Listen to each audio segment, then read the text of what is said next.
بشير نذير وعلى آله وأصحابه الذين سلكوا في طريقه المبين أما بعد فأعوذ بالله من الشيطان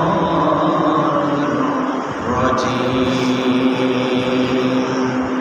ببركة بسم الله الرحمن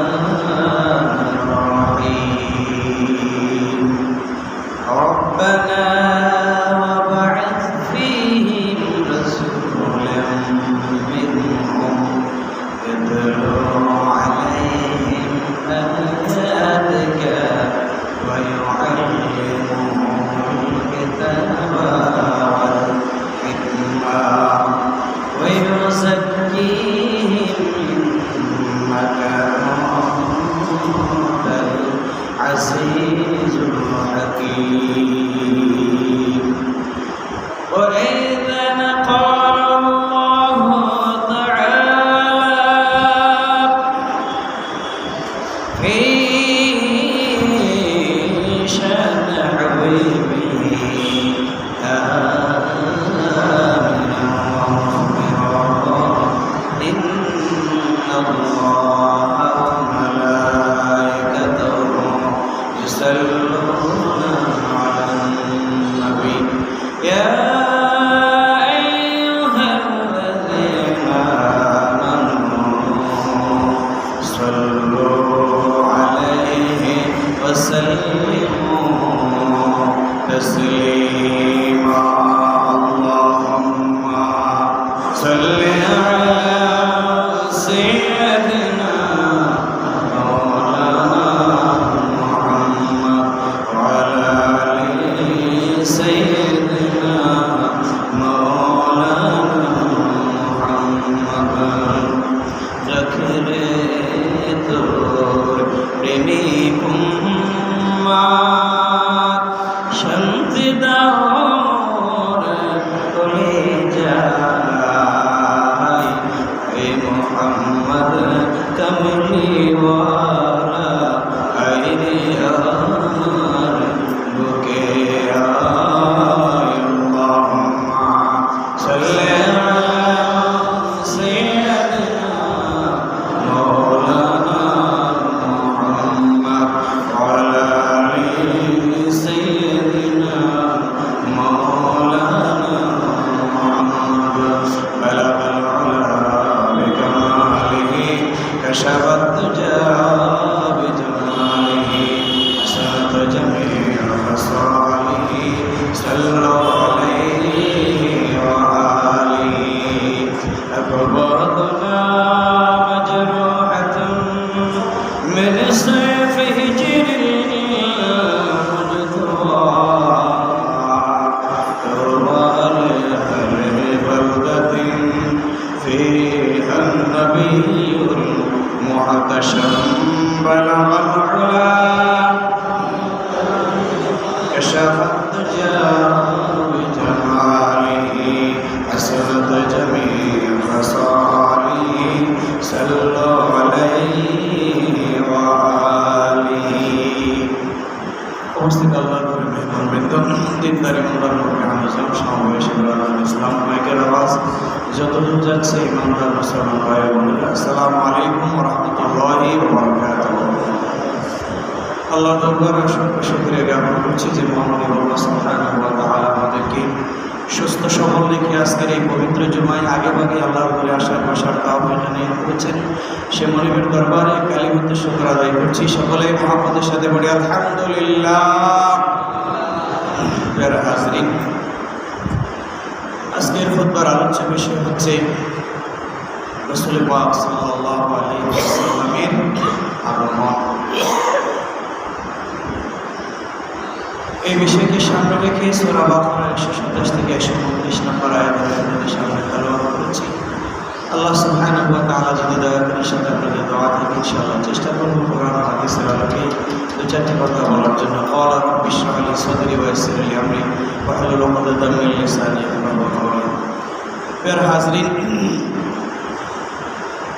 উপলক্ষ ছাড়া তেমন কোনো আয়োজন হয় না। আমাদের সমাজে দেখবেন ছেলে মেয়ে উপযুক্ত হলে, বিয়ের সময় হলে, বিয়েকে উপলক্ষ করে একজন ছেলে জামাই সাজে, একজন মেয়ে বউ সাজে। কোনো মানুষ যদি মারা যায় তাহলে আমাদের সচরাচর সামাজিক নিয়ম হিসাবে আমরা 4 দিনে অনুষ্ঠান করি, মেজবান দেয়, 40 দিনে অনুষ্ঠান করি, ফল আমরা দিয়ে দেয়। তারপরে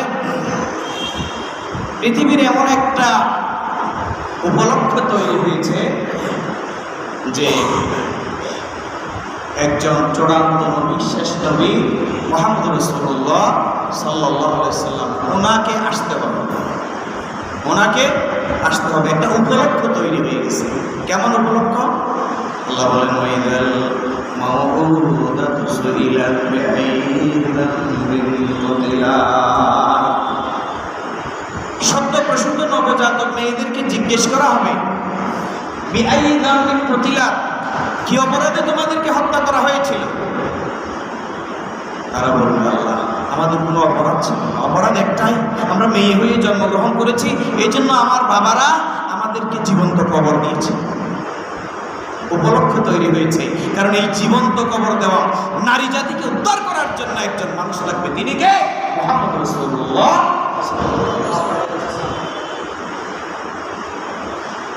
তারপরে আপনার সামাজিক ব্যাধি, রাষ্ট্রীয় ব্যাধি, এমন একটা সময় এসেছে যে এক পুত্র আর এক পুত্রের সাথে সামান্য উকাজ মেলাকে কেন্দ্র করে যে একটা সংঘর্ষ তৈরি হয়েছিল, একাধারে 5 বছর ছিল। কয় বছর? 5 বছর ছিল।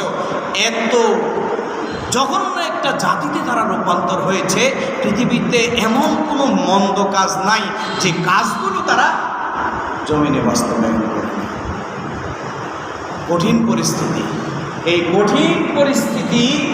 এই কঠিন পরিস্থিতি মোকাবেলা করার জন্য, এই জীবন্ত কবর দেওয়া নারী জাতিকে উদ্ধার করার জন্য, একটি সোনালী সমাজ বিনির্মাণের জন্য, মানুষের ভেতরে মনুষ্যত্ব তৈরি করে জাহান্নামী মানুষগুলোকে জান্নাতি মানুষে রূপান্তর করার জন্য একজন মানুষের উপলক্ষ ছিল, তিনি হচ্ছে মুহাম্মদ রাসূলুল্লাহ।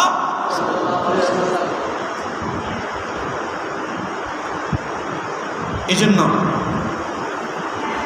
আল্লাহ রাসূল সাল্লাল্লাহু আলাইহি ওয়াসাল্লাম দুনিয়াতে আসবেন, দোয়া করেছেন কারা? দোয়া করেছেন পয়গম্বরেরা।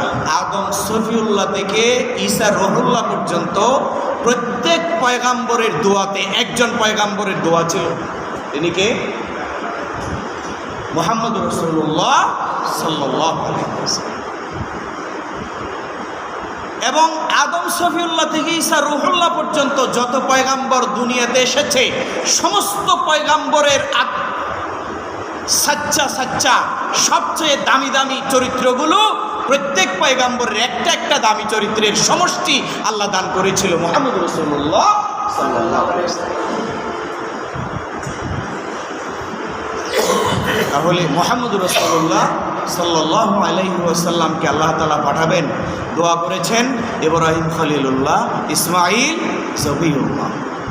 বিসমিল্লাহির রহমানির রহিম। রব্বানা ওয়াবআস ফীহিম রাসূলাম মিনহুম ইয়াতলু আলাইহিম আয়াতিকা ওয়া ইউআল্লিমুহুমুল কিতাবা ওয়াল হিকমা ওয়া ইউযাক্কিহিম ইন্নাকা আনতাল আজিজুল হাকীম।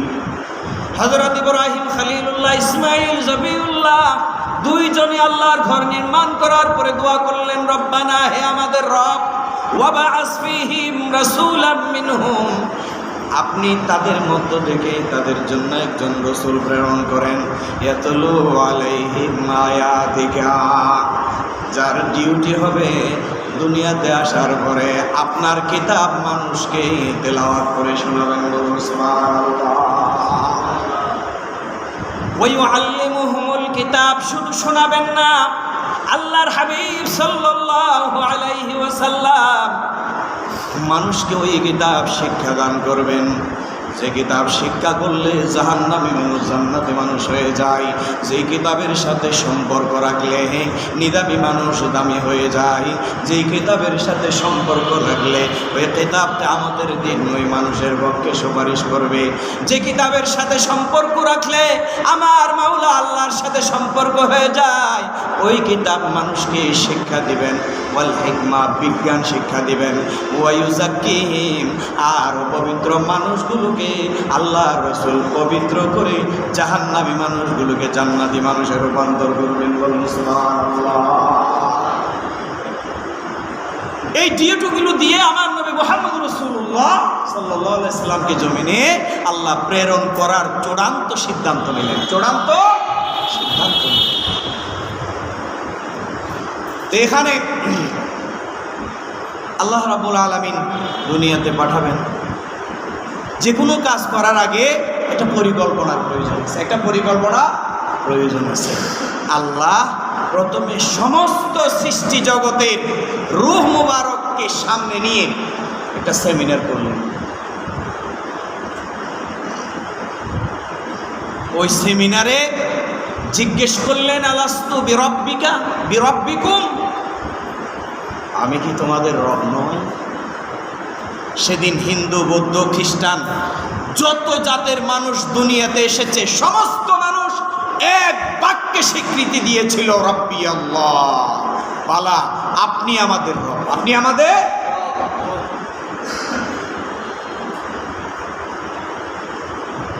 দ্বিতীয় সেমিনার, এটা হচ্ছে খাস বিশেষ সেমিনার। এখানে শুধু পয়গাম্বররা ছিল, পয়গাম্বরদের রূহ মুবারক ছিল, আর কারো রূহ ছিল না। ওই সেমিনারে আল্লাহ রাব্বুল আলামিন হাবিবকে পাঠাবেন, ওখানে পয়গাম্বরদের কাছ থেকে মতামত নিয়েছেন, অঙ্গীকার নিয়েছেন। বিসমিল্লাহির রহমানির রহিম।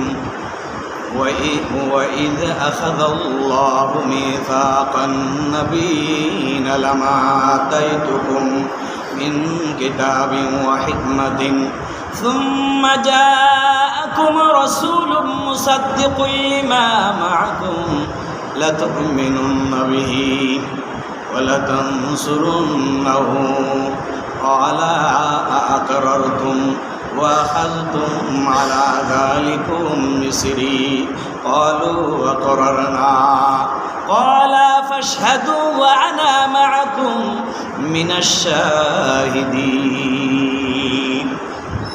স্পেশাল সেমিনারে আল্লাহ পয়গম্বরদের কাছ থেকে অঙ্গীকার নিলেন কি?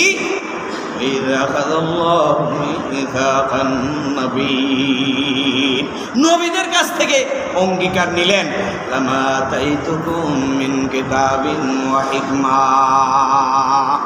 আমি তোমাদেরকে যা কিছু দান করেছি, কিতাব ও হিকমত, এগুলো সব একদিন তরক করতে হবে।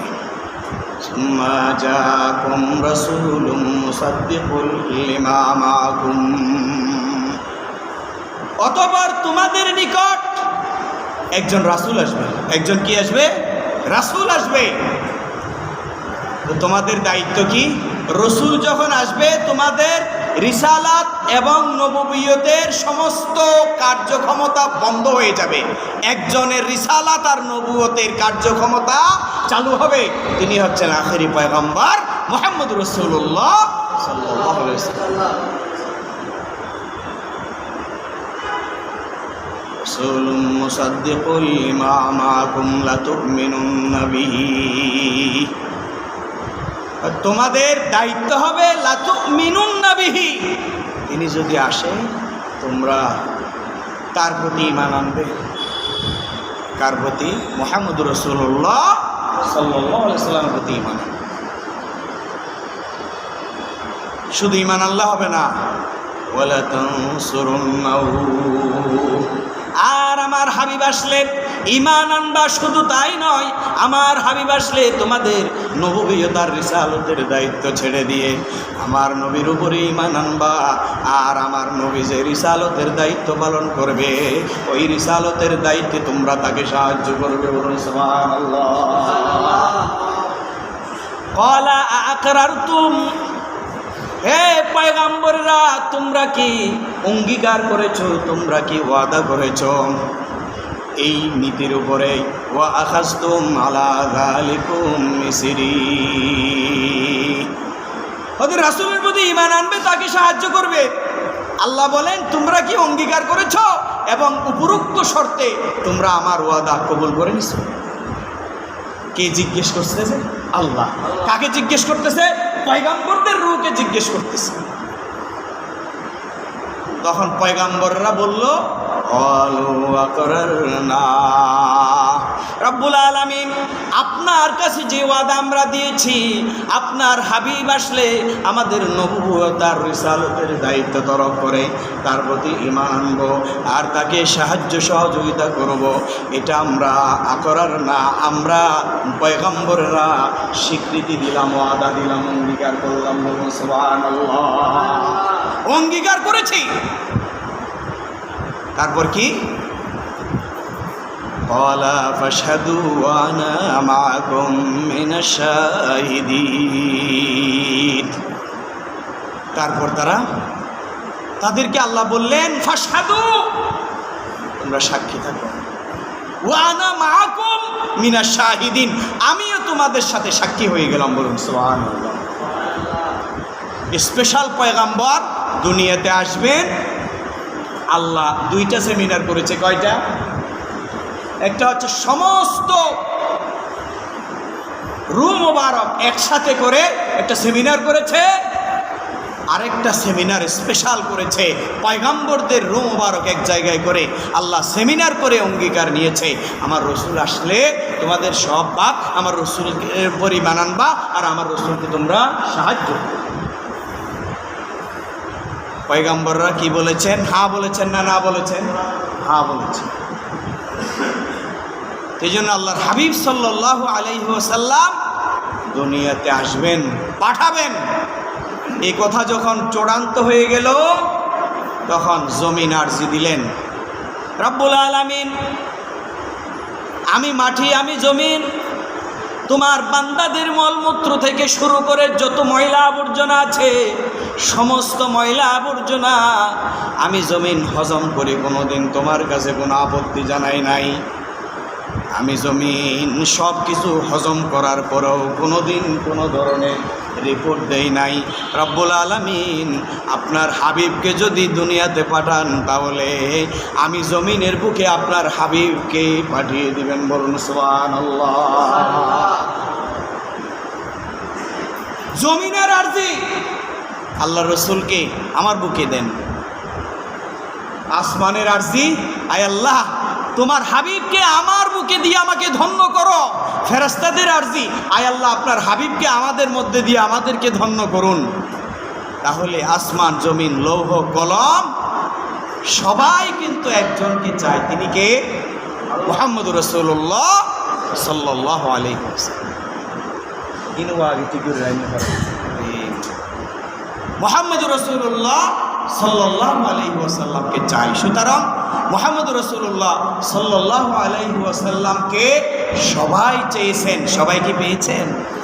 পেয়েছেন ঠিকই পরে, কিন্তু আল্লাহ রাব্বুল আলামিন মুহাম্মদুর রাসূলুল্লাহ সাল্লাল্লাহু আলাইহি ওয়াসাল্লামকে তো ফেরেশতার জন্য তৈরি করে নাই, জিনের আপনার এই শুধুমাত্র আসমানের জন্য তৈরি করে নাই, শুধুমাত্র জমিনের জন্য তৈরি করে নাই। আল্লাহর রুবুবিয়ত যতদূর ততদূরের জন্য মুহাম্মদুর রাসূলুল্লাহ সাল্লাল্লাহু আলাইহি ওয়াসাল্লামকে তৈরি করেছেন। বলুন সুবহানাল্লাহ। এই জন্য রাসূল পাক সাল্লাল্লাহু আলাইহি ওয়াসাল্লাম জমিনে আসবেন। দোয়াকার পয়গম্বরের দোয়া।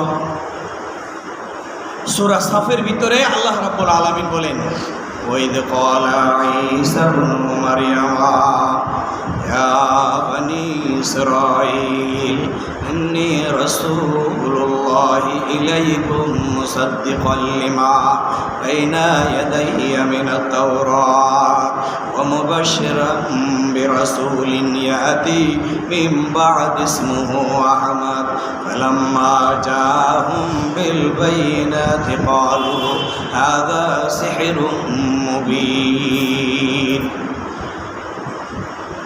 আল্লাহ রসুলকে বলেন ওয়াইজ ক্বালা ঈসা ইবনে মারইয়াম, হতে আপনি সেই সময়ের কথা স্মরণ করেন যে সময় ঈসা ইবনে মারইয়াম তার জাতিকে বলল ইন্নী রাসূলুল্লাহি ইলাইকুম, আমি তোমাদের কাছে আল্লাহর পক্ষ থেকে একজন রাসূল,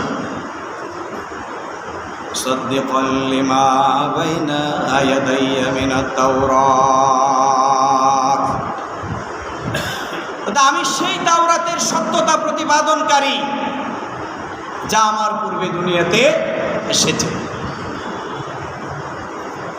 ওয়ামুবাশশিরাম বিরাসূল, আর আমি ঈসা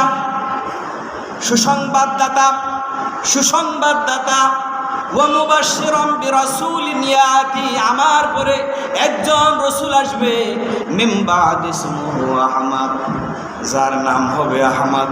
যার নাম কি? আহমদ। লাম্মা জাআহুমুল বাইয়িনাত ক্বালু হাযা সিহরুম মুবিন, কিন্তু যখন তিনি তাদের কাছে সুস্পষ্ট প্রমাণ পেশ করলেন তখন তারা বলল এটা তো স্পষ্ট জাদু, প্রতারণা। অর্থাৎ যারা অবাধ্য জাতি, যারা নাফরমান, তারা সব সময় সত্যটা চোখে দেখেও সত্যটাকে কি করে প্রত্যাখ্যান। তো আল্লাহর হাবিব সাল্লাল্লাহু আলাইহি ওয়াসাল্লাম পয়গম্বরদের দোয়ার বদলতে আসলেন। কি সরাসরি আসছেন না মা বাবার মাধ্যমে আসছেন? কথা বলবেন, সরাসরি আসছে না মা বাবার মাধ্যমে আসছে? মা বাবার মাধ্যমে আসছে। বাবাকে আব্দুল্লাহ, মাকে আমেনা। যাও আসবেন কিন্তু এতিম হয়ে এসেছে। আল্লাহর হাবিব সাল্লাল্লাহু আলাইহি ওয়াসাল্লাম যখন মা আমেনা রাদিয়াল্লাহু তাআলা আনহার পেট মোবারকে আসলেন তখন কি ঘরে ঘরে ডিপ টেবিল ছিল? ফাইভ ছিল না, তাও আবার মরুভূমি এরিয়া, কিছু নাই, অনেক দূর থেকে বুক থেকে পানি আনতে হয়। রসুল পাক সাল্লাল্লাহু আলাইহি সাল্লাম যখন মা আমেনার পেটে আসলেন তিনি পানির জন্য কুফে গেলেন।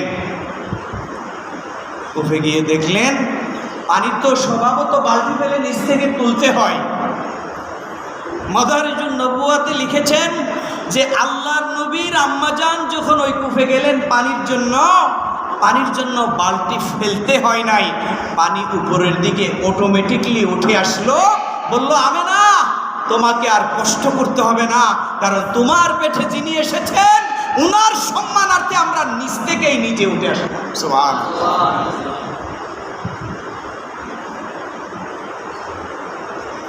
তারপর মা আমেনা রাদিয়াল্লাহু তাআলা আনহা যখন রাস্তা দিয়ে হেঁটে যেতেন মেশকে আম্বরের ঘ্রাণ বের হতো। বলে আমেনা তুমি কি আতর ব্যবহার করেছো যে তোমার থেকে এত সুঘ্রাণ বের হয়? বলে এটা আমার সুঘ্রাণ নয়, এটা আমার পেটের সুঘ্রাণ। আল্লাহ তাআলা আমার পেটে এমন একটা সুঘ্রাণওয়ালা সন্তান দিয়েছে যে পেটে আসার পর থেকে আমি যেদিকেই হাঁটি সেদিকেই শুধু মেশকে আম্বরের ঘ্রাণ বের হয়। বলুন সুবহানাল্লাহ। মা আমেনা রাদিয়াল্লাহু তাআলা আনহা যখন হাঁটতেন আপনার দেয়াল আছে না, দেয়ালে সালাম দিতেন। সালাম কি মা আমেনাকে দিতেন? সালাম দিতেন পেটে যিনি আছেন তাকে, খোদা আমাকে সালাম দিতেন। ওদের রাত্রেবেলা বের হলে চন্দ্র এসে আল্লাহ রসুলের আম্মাজানকে সালাম দিতেন। সূর্য উঠলে আল্লাহ রসুলের আম্মাজানকে সালাম দিতেন। মেঘ উঠলে মেঘ এসে আল্লাহ রসুলের আম্মাজান যখন বের হতেন তখন মেঘ এসে আম্মা জানকে ছায়া দিতেন। সুবহানাল্লাহ বলবেন না? বলেছে এগুলো আমার কোনো স্পেশাল কোনো কিছু নাই, আমার ভিতরে একজন সন্তান আল্লাহ দিয়েছে, যেই সন্তান পেটে আসার পর থেকে দেখি গাছ বাস তরুলতা আমাকে সালাম দেয়, মেঘ এসে আমাকে ছায়া দেয়, আর আমি যেদিক দিয়ে হাঁটি সেদিক দিয়ে শুধু মেশকে আম্বরের গ্রাম উঠতে থাকে। বলুন সুবহানাল্লাহ। কেমন নবী আমরা পেয়েছি! তিনজন জান্নাতি রমণী এসে সালাম দিলেন। কাকে? মা আমেনা রাদিয়াল্লাহু তাআলা। বললেন, আমেনা তোমার জীবন ধন্য, দুনিয়ার শুরু থেকে শেষ পর্যন্ত যার জন্য এত আয়োজন তিনি তোমার গর্ভে এসেছে। একজন হচ্ছে ফেরাউন কন্যা আসিয়া, আরেকজন হচ্ছে মরিয়ম, ঈসা ইবনে মরিয়ম, আরেকজন হচ্ছে কুলসুম, এটা হচ্ছে মুসা আলাইহিস সালামের বোন। কার বোন? এই তিনজন এসে মা আমেনা রাদিয়াল্লাহু তাআলাকে সালাম দিলেন। বললেন, বিষয় বুঝতে পারলাম না। বলতে, বিষয় বুঝতে হবে না, তোমার পেটে যিনি আছে তিনি কেউ নয়, আখিরি পয়গম্বর সাইয়্যিদুল মুরসালিন রাহমাতুল লিল আলামিন শফিউল মুজনাবিন নবী মুহাম্মদুর রাসূলুল্লাহ সাল্লাল্লাহু আলাইহি ওয়াসাল্লাম। তো এই জন্য আমরা জান্নাত থেকে আসি, আপনারা আগে একটু সালাম দিয়ে দিলাম। রাসূল পাক সাল্লাল্লাহু আলাইহি ওয়াসাল্লাম জমিনে আসার আগেই নবুয়তের পাওয়ার শুরু, নবুয়তের পাওয়ার। কারণ উনি তো মার পেটে এসেছেন নবী হয়ে, মার পেটে এসেছেন কি? নবী হয়ে। উনি নবী হওয়ার আগেও নবী ছিলেন। রাসূল পাক সাল্লাল্লাহু আলাইহি ওয়াসাল্লাম বলেন যে আল্লাহ আমাকে কিছু স্পেশাল নাম দিয়েছেন। কিছু স্পেশাল কি দিয়েছেন? নাম দিয়েছেন। মুহাম্মদ ইবনে জুবাইর ইবনে মুতঈম আন আবিহি রাদিয়াল্লাহু তাআলা ক্বালা ক্বালা রাসূলুল্লাহ সাল্লাল্লাহু আলাইহি ওয়াসাল্লাম লিখামসাতু আসমা। আল্লাহর পয়গম্বর বলেন, উম্মত রে, আল্লাহ রাব্বুল আলামিন আমাকে স্পেশাল 5টা নাম দিয়েছেন। তার মধ্যে এক নাম্বার হচ্ছে আনা মুহাম্মদ ওয়া আহমদ, আনা মুহাম্মদ ওয়া আহমদ ওয়া আনাল মাহি আল্লাযী ইয়াকুল্লাহু বিল কুফার। আল্লাহর পয়গম্বর বলেন আরেকটা নাম হচ্ছে, আমার নাম হচ্ছে মাহি, আল মাহি। এই নামের কাজ হচ্ছে ইয়াকুল্লাহু বিল কুফার। আমি জমিনে আসার পরে যত কুফরি আছে, যত মুশরিকি আছে, সমস্ত বেদিন, সমস্ত কুফর, সমস্ত মুশরিকদেরকে উৎখাত করে আমি আল্লাহর দ্বীনকে বাস্তবায়ন করব। সুবহানাল্লাহ। ওদের আনাল মাহি, আমার নাম মাহি, আল্লাযী ইয়ামহুল্লাহু বিল কুফর। হতে এই নাম দিয়ে আমি সমস্ত কুফরকে ফুরিয়ে সারখার করে দেব। ওয়ানাল হাশির আল্লাযী ইউহশারুন নাস আলা কদমি। আমার নাম হচ্ছে হাশির। যেদিন আল্লাযী ইউহশারুন নাস আলা কদমি, ওটা আমি হাশির, আমার চারপাশে মানব জাতিকে কিয়ামতের দিন একত্রিত করা হবে। সুবহানাল্লাহ। তারপর ওয়া আনাল আকিব আল্লাযী লাইসা বাদি নবীন। ওটা আমার আরেকটা নাম হচ্ছে আকিব। আকিব মানে সর্বশেষ আগমনকারী, অর্থাৎ আমার পরে আর কোনো পয়গম্বর আসবে না। নাম কয়টা? 5টা। এই 5 নামের ভিতরে আল্লাহ সুবহানাহু ওয়া তাআলা যত ধরনের কল্যাণ, যত ধরনের ভালো দিক, যত ধরনের উসওয়ায়ে হাসানা, সব কিছু এই নামের ভিতরে আল্লাহ ঢুকিয়ে দিয়েছেন। সুবহানাল্লাহ। তাহলে আমাদেরকে খেয়াল রাখতে হবে মুহাম্মদ রাসূলুল্লাহ সাল্লাল্লাহু আলাইহি সাল্লামের এই মিলাদকে আমাদের স্বীকার করতে হবে। রসুলের মিলাদকে যদি আপনি স্বীকার না করেন তাহলে সিরাত পাবেন না। জন্ম না হলে তো জীবনী হবে না, জন্ম হলেই তো জীবনী। মিলাদকে সবাই বিশ্বাস করে, কিন্তু ঢালাওভাবে যে মিলাদুন্নবী আমরা পালন করি সেটা আসহাবে রাসূল এবং রাসূলুল্লাহর কোনো সুন্নাতে পড়ে না। এজন্য মিলাদ আপনি পালন করবেন, যদিও বা পালন করেন। 1 নাম্বার, রোজা রাখবেন সোমবারে। কি বেরোবো? রোজা রাখবেন সোমবারে। মক্কায় আসলে সোমবার এটা বৃহস্পতিবার হয়ে যায়। মদিনাতে রোজা রাখে সোমবারে, আর মক্কাতে রোজা রাখে বৃহস্পতিবার এবং সোমবার 2 দিন। 2 নাম্বার, রাসূল পাক সাল্লাল্লাহু আলাইহি ওয়াসাল্লামের উপর বেশি বেশি দরুদ শরীফ পড়বেন, বেশি বেশি দরুদ শরীফ পড়বেন। একজন মুফতি ফতোয়া দিয়ে ফেলতেছে, হতে না নামাজে যেই দরুদ পড়েন ওই দরুদের চেয়ে আমাদের বানানো দরুদ সালাতু নিয়ে যেটা পড়ি বা অন্য যেটা পড়ি এটা সেরা। হতে কেন সেরা? হতে ওখানে তো শুধু দরুদ আছে যে সালাম নাই, দরুদ আছে যে সালাম নাই, এই জন্য এটার চেয়ে আমাদের বানানোটা সেরা। বানানোটা সেরা কেমনে হবে? কারণ আল্লাহর রসুল যে দরুদ দিয়ে গেছে এর চাইতে পৃথিবীতে কোনো বনি আদম বানানো দরুদ কখনো উত্তম হতে পারে, কারণ যিনি দরুদের মালিক তিনি তো দরুদ দিয়ে গেছেন। এজন্য বেশি বেশি দরুদ শরীফ পড়বেন।